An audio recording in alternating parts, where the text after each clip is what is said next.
untuk melancarkan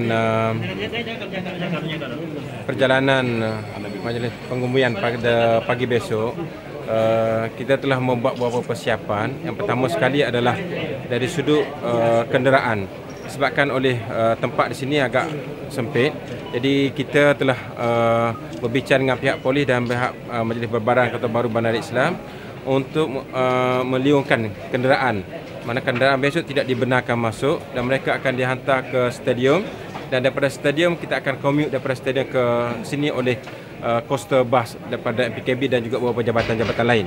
Jadi kalau siapa yang ingin datang terus pergi ke stadium dan boleh parking di sana, ataupun kalau di sebelah Kota Jembar, dan kita juga ada bas di sana. Dan kepada semua yang datang daripada luar negeri, kita akan ambil daripada airport ke sini. Jadi tak perlu kenderaan-kenderaan lain sebab kita nak mengurangkan jumlah kenderaan.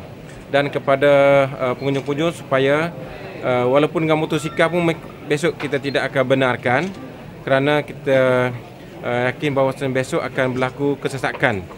Dan kita akan hanya berjalan daripada traffic light daripada Kota Jembar dan juga daripada traffic light di Panji sana. Jadi saya sangat-sangat mengharapkan kerjasama daripada semua pihak agar semuanya yang diharapkan oleh Amat Mufti Besar supaya perjalanan majlis pengundian besok, ada solat jenazah besok dan juga pengundian akan berjalan dengan lancar dan baik, dan kita dapat memberi kerjasama yang sepenuhnya diharapkan. Terima kasih.